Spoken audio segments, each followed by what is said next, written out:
tenemos que tener siempre bien en cuenta. Todo lo que es no necrotizante por un lado y no necrotizante por el otro. Recuerden entonces las señales de alarma, dolor desproporcionado, edema, tensión, eventualmente crepitación, todo eso entonces hace a los signos de alarma que requieren de la primaria intervención o por lo menos de la interconsulta rápida con el cirujano. Lo no necrotizante, lo superficial, llámese erisipela, piodermitis, impétigo, foliculitis, forunculosis, son de tratamiento totalmente médico. ¿Qué es lo que más vemos en el hospital? Lo que más vemos en el hospital en general está asociado a las fascitis necrotizantes polimicrobianas, específicamente la mitad de los casos son Fournier, pero también hay una incidencia creciente de fascitis necrotizantes monomicrobianas, donde la relación etiológica corresponde al Streptococcus pyogenes. Ahora, a partir de hace unos 15 años aproximadamente para acá, empieza a emerger el Staphylococcus aureus meticilino resistente adquirido en la comunidad. Y ese realmente es una preocupación, la vamos a ver también cuando hablemos de neumonías. La preocupación hoy en día de estos estafilococos realmente es muy alta en función de la gravedad que este tipo de cuadros origina. Ahora, en muchos pacientes también vamos a tener en estas infecciones justamente algún factor, por lo menos agravante, desencadenante, predisponente, en el cual hay antecedentes de intramusculares, traumatismos, cirugías, diabetes, pero también en 1 de cada 4 casos no siempre encontramos un factor predisponente, por lo menos detectable, que pudiera justificar la gravedad de la evolución de este tipo de cuadros. La fascitis necrotizante, como dije recién, es una de las principales, por lo menos, causas y motivos de consulta en nuestro hospital. La puerta de entrada son traumatismos, postquirúrgicos abdominales. Recuerden que en el abdomen tenemos ingente cantidad de anaerobios, abscesos perirectales, hemos tenido casos a punto de partida de varicelas, picaduras de insectos, y a veces inaparente. Cobra también importancia el Streptococcus pyogenes en este tipo de cuadros. La mayoría de las localizaciones se relacionan con las extremidades, también la pared abdominal, la región perianal, escrotal, heridas quirúrgicas. Y recuerden que en muchos pacientes tenemos factores predisponentes, tales como diabetes, cirugías abdominales, adicciones, enfermedad vascular periférica, inmunodepresión, etilismo. Es decir, todos son factores que suman lamentablemente para la gravedad y la evolución tórpida de este tipo de procesos. El 80% de las fascitis necrotizantes son justamente las polimicrobianas, son los Fournier.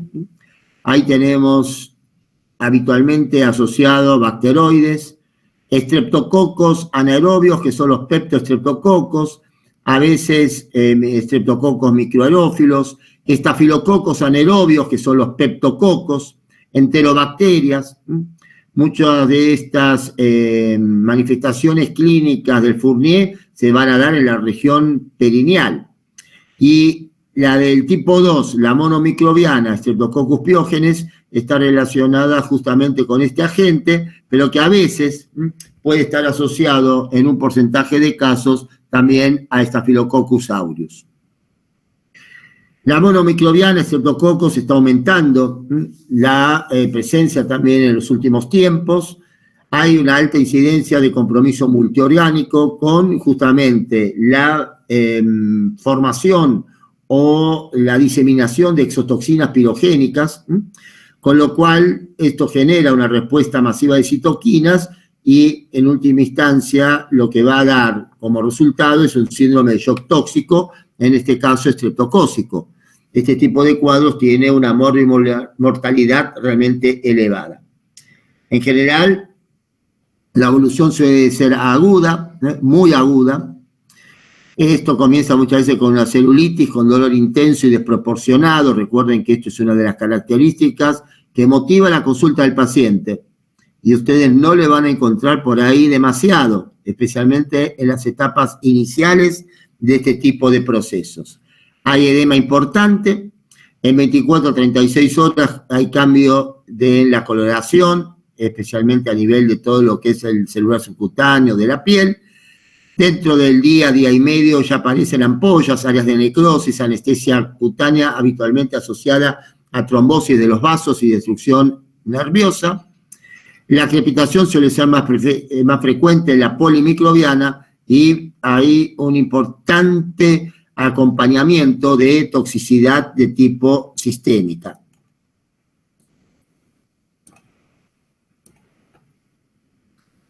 Y acá tenemos un ejemplo de lo que es una fascitis necrotizante.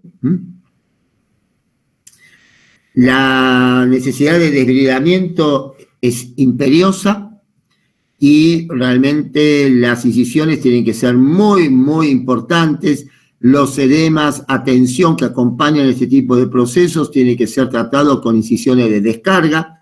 Pensemos que estamos frente a tejidos atricionados, que de alguna manera con la compresión determinan, por supuesto, la trombosis y esto origina también más necrosis. Donde hay necrosis, por supuesto, va a ser la resección quirúrgica la primer medida que debemos en este contexto adoptar. Esto a veces motiva bastantes discusiones entre los médicos de terapia intensiva y los cirujanos. Y más de alguna vez yo he tenido que intervenir en estas discusiones. ¿Por qué? Porque el cirujano quiere que el paciente esté estabilizado hemodinámicamente. Esto es imposible, por más que al paciente le indiquemos un tratamiento intensivo, es muy difícil llegar, como dijimos anteriormente, a un tejido que está necrosado con una biodisponibilidad adecuada de cualquier antibiótico. Y esto obliga justamente a la intervención quirúrgica, aún en un paciente descompensado hemodinámicamente, para tratar de resolverle lo más rápidamente y de la mejor manera esa situación, cosa que ya sabemos no siempre es fácil de lograr. Entonces, es el mismo criterio que frente a quemaduras extensas o importantes, aún descompensados los pacientes, son intervenidos para las escarectomías correspondientes, porque sabemos que es la única posibilidad que le podemos brindar para realmente tratar de salvarlo. Estas son las incisiones entonces de descarga. Fíjense que esto fue a punto de partida de una penicilina benzatínica. Estas situaciones las hemos visto y las he visto mucho asociada a la mionecrosis clostridiana, a la gangrena gaseosa. Así que esto es a veces necesario conocer, lo he visto con inyectables que reducen el potencial óxido-reducción, particularmente antiespasmódicos, antirreumáticos, con complejos vitamínicos como complejos vitamínicos B. Así que esto puede suceder en la época donde se usaba el material de jeringas de vidrio, de agujas que no se descartaban, era bastante más frecuente de observar. Hoy en día, por ahí es bastante más raro, pero todavía algunos casos lamentablemente se van a producir. Fíjense, acá tenemos justamente un shock tóxico con una fascitis necrotizante, en este caso monomicrobiana, asociada a Streptococcus pyogenes. ¿Y cuál es el compromiso sistémico con el cual se acompaña este tipo de procesos? Fundamentalmente shock, síndrome de dificultad respiratoria, insuficiencia renal, coagulación intravascular y bacteremia. A veces, en muchos casos, asociadas, cualquiera de estas complicaciones. La gangrena de Fournier está dentro de lo más frecuente que uno observa a nivel quirúrgico en este tipo de infecciones graves de partes blandas. Es la polimicrobiana que afecta a la región genital masculina, a partir de un flemón perineal. También he visto Fournier en mujeres, si bien el alto porcentaje corresponde a hombres. Estos tienen en algunas situaciones, por supuesto, también factores predisponentes, tales como diabetes, etilismo, traumatismos locales. La flora habitualmente es mixta y, en general, debido a la diferente circulación, nunca se afectan los testículos, razón por la cual este tipo de procesos en la resección quirúrgica no deben tocar, entonces, la zona testicular. La presentación clínica es habitualmente la de un importante compromiso edematoso en toda la zona perineal, incluso ya con presencia de necrosis, todo lo cual hace la necesidad en ese compromiso de la pared abdominal con la cual la evolución progresa, de rápidamente intervenir quirúrgicamente a ese paciente. Una situación particular que hay que considerar es lógicamente el pie diabético, con todo lo que esto significa a nivel de la microcirculación.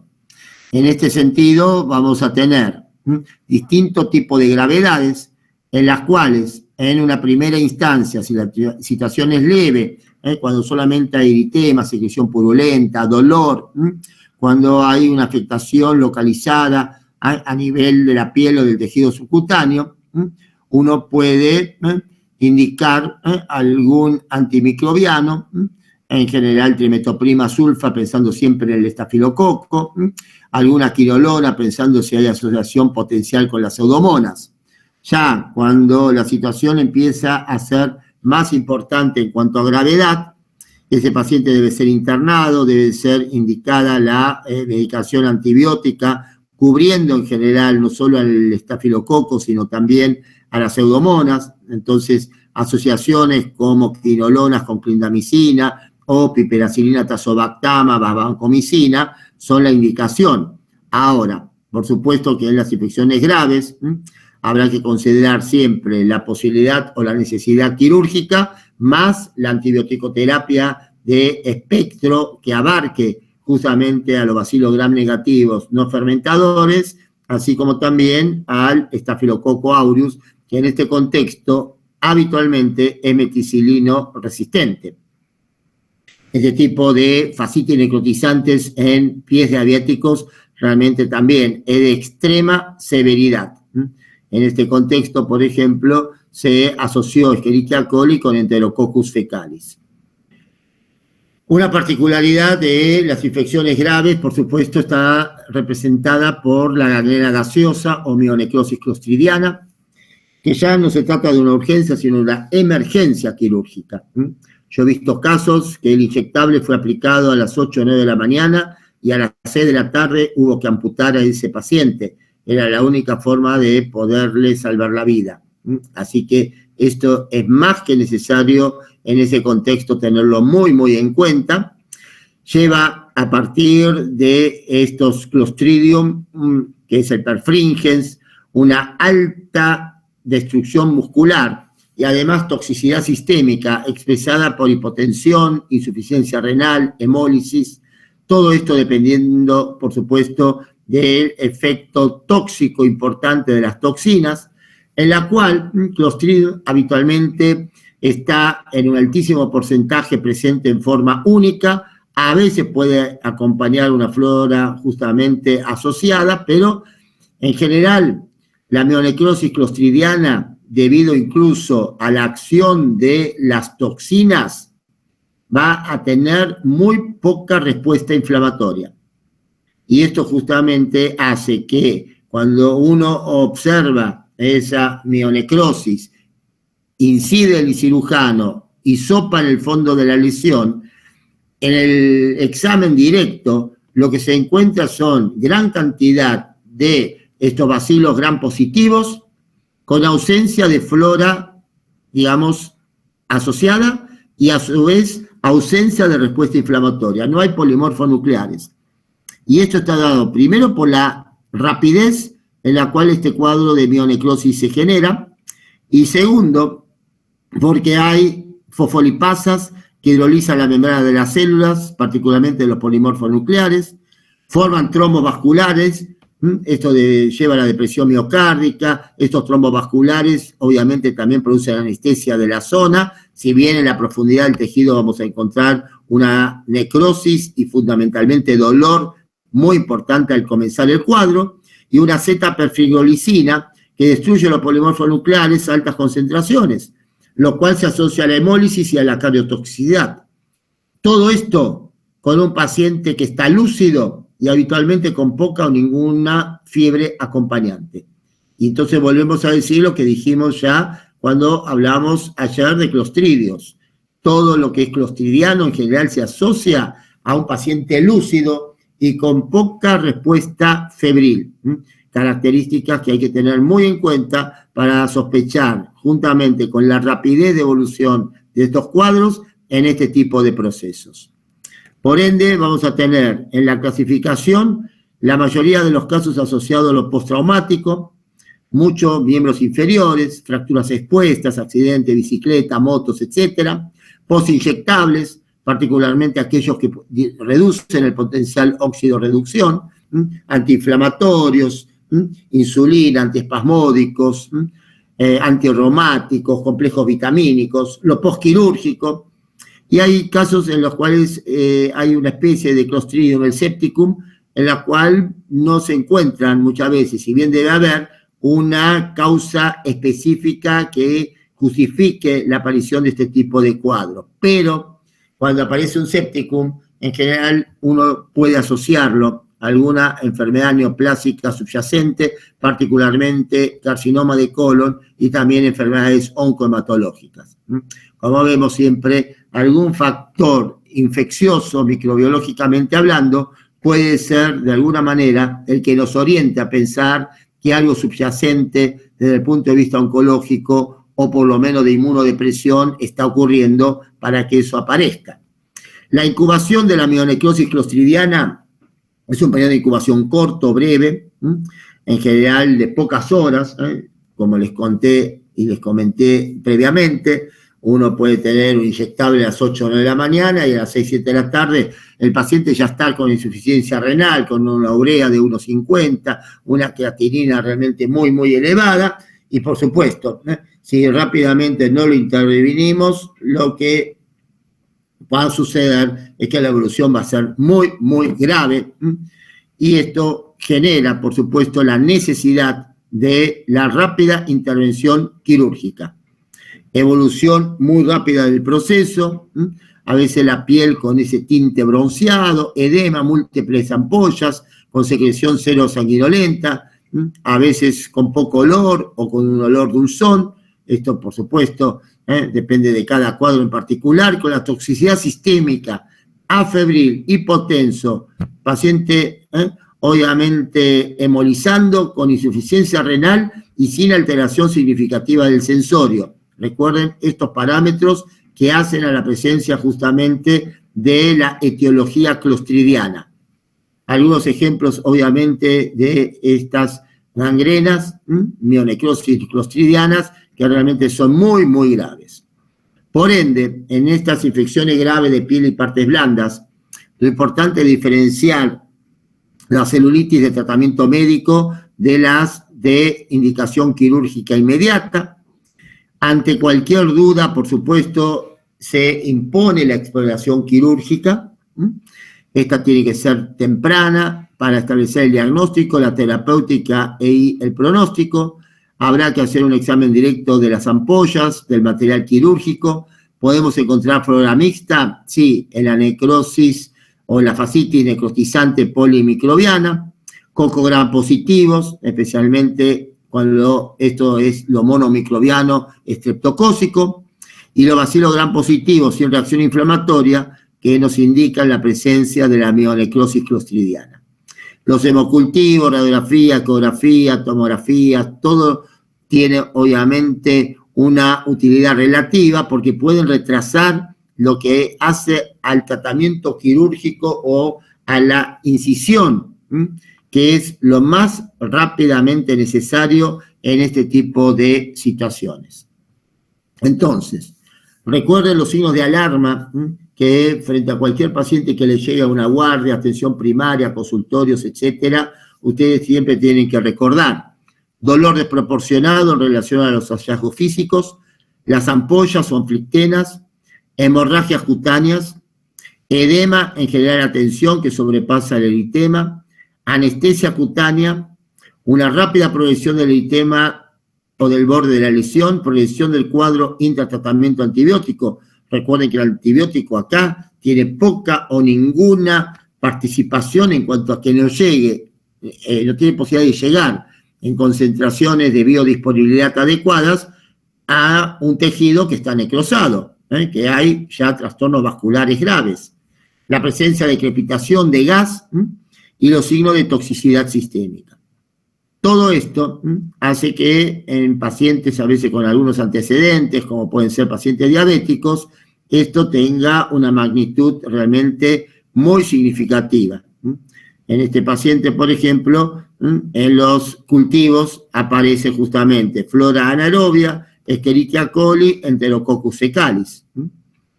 Este tratamiento, por supuesto, no debe ser postergado quirúrgicamente para realizar, por ejemplo, una resonancia, porque, claro, a veces la resonancia no se hace en el lugar donde yo estoy atendiendo al paciente, no siempre a veces en estadios precoces es fácil de interpretar, y todo esto, por supuesto, hace que la necesidad de la cirugía sea lo primero que tenemos que en este contexto siempre sospechar. Estamos hablando realmente de cuadros extremadamente severos, donde las incisiones, las amputaciones son parte de un tratamiento que es para salvar la vida de ese paciente.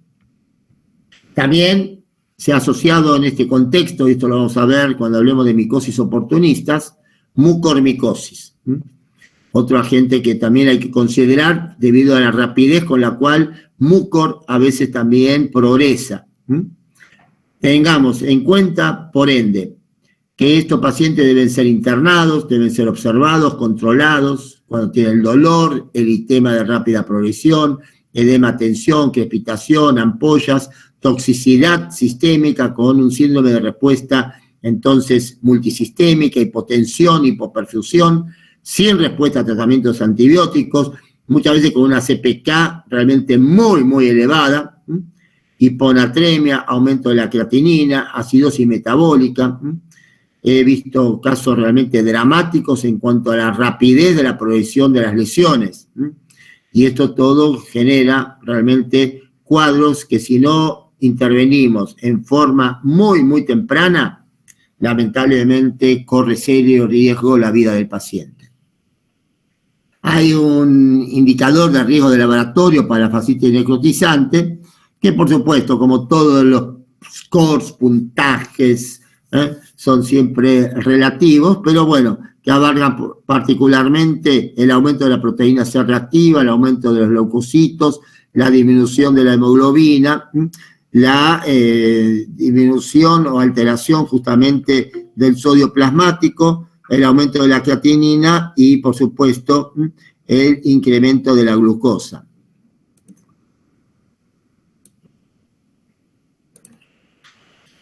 Todo esto hace que el manejo de estas infecciones graves sea, por un lado, la necesidad de un diagnóstico temprano, con el desbridamiento quirúrgico precoz, agresivo y adecuado. Posteriormente, el tratamiento antibiótico, el manejo siempre de estos pacientes en terapia intensiva, pudiéndose eventualmente evaluar la necesidad de un tratamiento complementario, adyuvante, que incluye la indicación de gamma-globulinas, totalmente con signos de interrogación, y de la cámara hiperbárica. Ahora, en este contexto de infecciones graves de piel y partes blandas, tenemos un ciclo vicioso en el cual, por un lado, la infección se disemina rápidamente a nivel tisular. Las infecciones obviamente causan el proceso inflamatorio en los vasos sanguíneos. Ahí la indicación va a ser todavía la posibilidad eventualmente en etapas muy tempranas de antibioticoterapia, aunque ya cuando se genera la trombosis microvascular, la necrosis, la isquemia y el ambiente isquémico promueve el crecimiento bacteriano, esto determina, por supuesto, la infección que se disemina rápidamente a nivel tisular. En estas etapas ya de compromiso isquémico y de necrosis, la cirugía va a ser lo que inicialmente siempre deba plantearse en estos pacientes. Entonces, en algunos casos, incluso, se requieren más de una intervención quirúrgica. Y esto, fíjense, que llega prácticamente a más del 40% de los casos. Muchas veces hay que reoperar. La primera, uno diría, semejando, por supuesto, esto nada que ver con lo que es cualquier juego de cartas donde la primera vale doble o vale oro, bueno, acá lo mismo. ¿Por qué? Porque si somos muy ahorrativos en la incisión, cuidando lo estético, muchas veces a este paciente hay que reoperarlo, y reintervención de estos pacientes significa lamentablemente que ya no se encuentra en las mismas condiciones hemodinámicas como lo que pudo haber presentado en el momento de la consulta y de la primera intervención. Entonces, esto también es importante tenerlo en cuenta. Tratamiento antibiótico empírico, sí, asociado a esto, pensemos siempre primero en lo quirúrgico. Bueno, vancomicina, clinda, ciprofloxa, pensando en la emergencia del estafilometicilino resistente.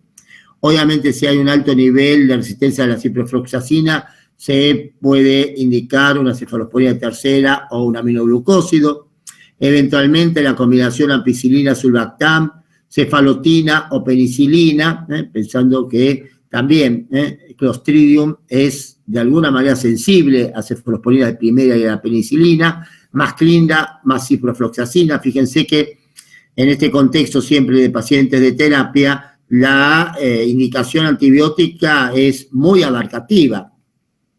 ¿Se cubren los anaerobios? Sí, se los puede cubrir perfectamente. La clinda cubre anaerobios, ampicilbactam también cubre anaerobios. Por supuesto que si yo tengo factores de riesgo para gérmenes multiresistentes e incluso la posibilidad de las pseudomonas, la indicación piperacilina tazobactama, vancomicina más clinda, en general siempre es la por lo menos indicada, igual que algún carbapenem más vanco más clindamicina. Y por supuesto que pensar que los inmunocomprometidos puede haber causas no habituales, tales como nocardia, micobacterias, mucor, y esto genera también la presencia de un mayor riesgo de gérmenes multiresistentes.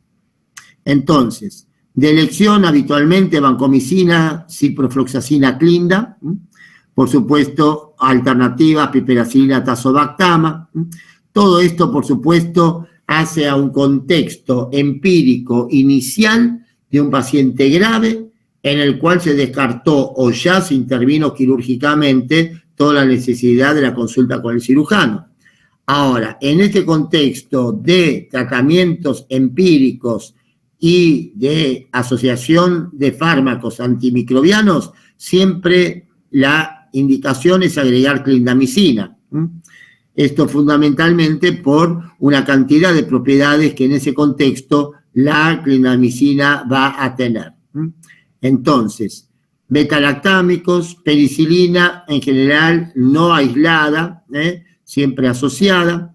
Por supuesto que la clindamicina se utiliza porque tiene un mecanismo de acción independiente del inóculo y del estado de crecimiento bacteriano. Sabemos que la clinda como derivado, igual que la lincomicina, son derivados macrólidos, o de los macrólidos, mejor dicho, que actúan sobre todo lo que es la síntesis proteica, suprime la síntesis de toxinas, es un inmunomodulador al inhibir justamente la síntesis de factor de necrosis tumoral, facilita la fagocitosis de las bacterias por menor síntesis de la proteína M y tiene también un alto grado de cobertura sobre una gran parte de los estafilococos meticilino resistentes adquiridos en la comunidad. Por eso, en general, a todos los esquemas que recién les mencioné, totalmente empíricos, se le asocia la clindamicina. Muestra mayor eficacia incluso que la penicilina, tiene obviamente mayor eficacia que muchos betalactámicos y es rara hoy por hoy todavía algún grado de resistencia del Streptococcus pyogenes justamente a la clindamicina. Entonces, bueno, por supuesto que la acción sobre lo que es la producción de toxinas con algunos antimicrobianos realmente es muy adecuada. Tratamiento coadyuvante, gamma globulina, algunos reportes aislados indicarían una mejor evolución, pero claro, estos son solamente estudios observacionales, multicéntricos, que tienen todavía no demasiada validación como para indicarlo en los protocolos.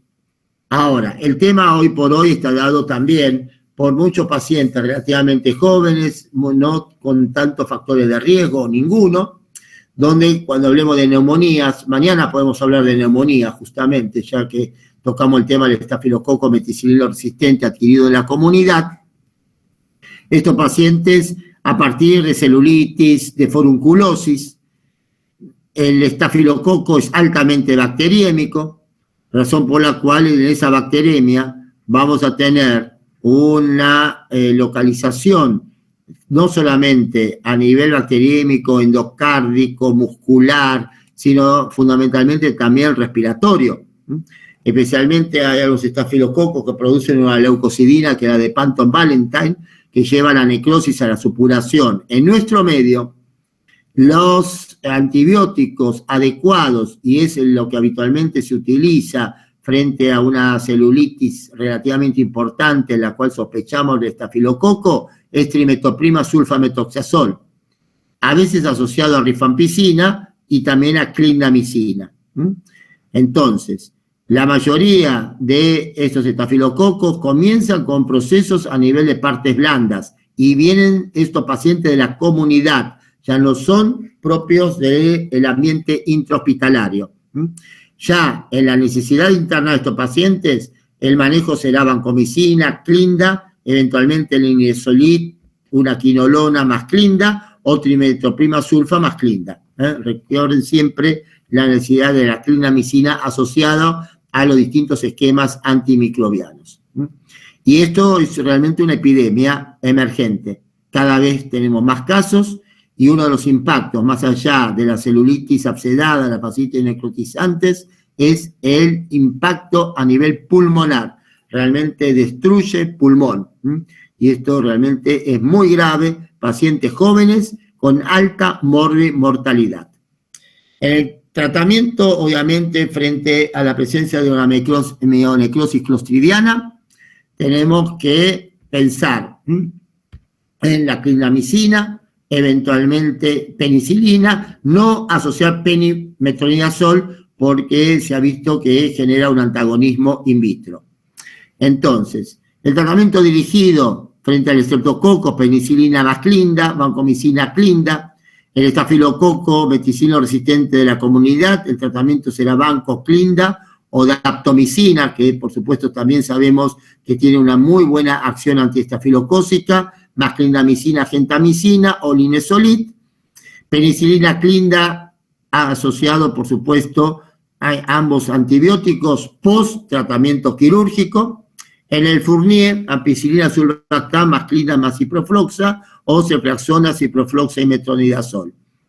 La aeromonas es muy de agua dulce, traumatismos, espinas de algún pescado, a veces pacientes inmunocomprometidos, mortalidad muy elevada, tratamiento ceftazidima magenta o alguna quinolona o cefaloponina de tercera, asociado a veces a ciprofloxa o doxiciclina, y el Vibrion vulnificus es muy de agua salada. También puede, a partir de un traumatismo, de una herida punzante, generar un compromiso realmente muy grave en pacientes muchas veces inmunocomprometidos, con alta mortalidad, y en la cual la antibiótico de terapia a indicar incluye ceftazidima doxi o una quinolona o ceftriaxona ciprofloxa. Entonces, a todo esto, la posibilidad de la cámara hiperbárica inhibe el crecimiento bacteriano, detiene la producción de la toxina alfa, podría usarse a veces, si la disponemos, obviamente, en aquellas situaciones para definir mejor el área necrótica. Por supuesto que no se debe retrasar la cirugía por la cámara hiperbárica, es justamente incrementar todo el tenor y la presión de oxígeno para que de esa manera los anaerobios tengan mucha menor capacidad de diseminarse. Entonces, en la literatura, los estudios han mostrado que puede ser solamente útil en aquellos casos en los cuales la disponibilidad de esta cámara hiperbárica entonces es inmediata, y esto entonces hace a la necesidad de no retrasar la cirugía buscando la derivación a un centro médico que justamente tenga este tipo de dispositivo. El cierre asistido al vacío, el sistema BAC, es justamente tratar de utilizar este sistema en aquellas heridas complejas con gran solución de continuidad luego de un adecuado deshibridamiento. Pensemos siempre en la primera necesidad de estos pacientes, que es lo quirúrgico. Por supuesto, tiene que haber factores de la herida, heridas con buen riego sanguíneo, con lecho granuloso, obviamente que esté sano, con una herida ya recién desbridada, con un abundante exudado, con un diámetro mayor a 2 centímetros. Por supuesto que el paciente tiene que estar estabilizado, pero claro, vamos a tener contraindicaciones, tales como neoplasias, osteomelitis, fístulas, tejido necrótico. Todo esto, por supuesto, acompaña, pero siempre pensemos, y estas son las indicaciones, que esto viene después de la indicación y de la acción justamente quirúrgica. Nuevos antibióticos, ya los consideramos cuando hablamos de antibioticoterapia, fue exactamente este mismo cuadro que yo les presenté en su oportunidad, porque ahí sí, para los estafilococos meticilinos resistentes, tenemos, por supuesto, algunas opciones. Estamos hablando de nuevo, cuando ya hace años que los tenemos comercialmente disponibles, linezolid, geciclina, daptomicina, ertapenem, ceftarolina, como cefalosporina de quinta generación. Estamos hablando de antimicrobianos que son realmente caros, pero por supuesto son la indicación para este tipo de agentes, especialmente los estafilococos meticilinos resistentes y también para algunas enterobacterias. Es el caso, por ejemplo, justamente de la ceftarolina, que en este contexto puede ser utilizada. Pero más que nada es pensando en los estafilococos meticilinos resistentes, en general personas jóvenes y adquiridos en la comunidad. ¿Cuáles son factores de mal pronóstico? Por supuesto, los extremos de la vida, comorbilidades, inmunocompromiso, shock, diagnóstico tardío, cuando ya la mielonecrosis clostridiana afecta tronco, a partir de un intramuscular, por ejemplo, espontánea, Clostridium septicum, la mortalidad realmente es muy, muy significativa. Por lo tanto, la mortalidad va a estar asociada, por supuesto, a las comorbilidades, a la evolución y particularmente a un diagnóstico que no es temprano, porque el paciente por ahí no llega rápidamente a la consulta o cuando llega todavía no tenemos algún dato clínico sospechoso o indicador de la necesidad quirúrgica y es ahí donde la cosa realmente se complica y mucho. Y esto es justamente lo que tenemos que tener siempre muy en cuenta, particularmente un paciente que llega a la consulta por dolor, dolor que es desproporcionado a lo que uno puede llegar a observar. Si esperamos la crepitación, y vamos a esperar lamentablemente un tiempo en el cual la posibilidad de brindarle algún tipo de solución o de salvarle la vida a ese paciente se nos va a cortar en forma muy, muy significativa. Por lo tanto, frente a dolor intenso, edema, rápida progresión, crepitación, ampollas, toxicidad sistémica y un laboratorio donde seguramente vamos a tener leucocitosis, neutrofilia y una CPK muy, muy elevada, todo esto como parte de las señales de alarma, este paciente tiene que ser manejado en terapia, manejado con una cirugía precoz y agresiva, con antibióticos que incluyan los distintos esquemas que comentamos, que básicamente puede ser banco, ampicilina sulbactam, clinda, más una quinolona, y después de todo este comienzo o de la resolución y estabilización hemodinámica del paciente, pensar en lo complementario, como puede ser el oxígeno hiperbárico, eventualmente gamma-globulinas, pero también todo esto, igual que el sistema BAC, en consideración en función de cada paciente en particular. Así que bueno, ¿ustedes tuvieron cirugía? Sí, sí. ¿Tuvieron esta clase? Sí, profe. No, nosotros no. No tuvimos. No. Esta clase de cirugía no la tuvieron. Bueno, justamente son las necesidades de urgencias quirúrgicas, ¿no? Pero bueno, no todo es, obviamente, resección de una litiasis biliar. Así que bueno, de todas maneras tenganla en cuenta porque a veces se ven desastres, lamentablemente, por estas cosas. Así que bueno, gente, ¿preguntas o algo? De mi parte no, doctor. Bueno, Staub, Patricia. Bien. Ustedes son testigos que la llamo, ¿no? Sí. No, porque ya después veo el 1 de septiembre, dice, no, pero yo siempre estuve. No es el caso, pero puede suceder, ¿no? Bueno, los que vayan al hospital a las 10:30, bueno, si tienen tóxico legal y demás, ya veo que la presencia de la Añosa Arboleda no va a ser de muchos alumnos, justamente. Evangelina todavía no compró el limpiador de pantallas, así que todavía se la ve nubosa, como cuando sacan del patrullero a algún condenado y no le quieren mostrar la cara. Sí, estoy censurada. Sí, bueno, muchos se autocensuran, y bueno, puede pasar. No sé si sos rubia como la Viviana, pero... No.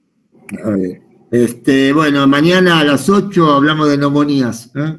Así, como lo vio en interna, también va a ser un repaso todo esto.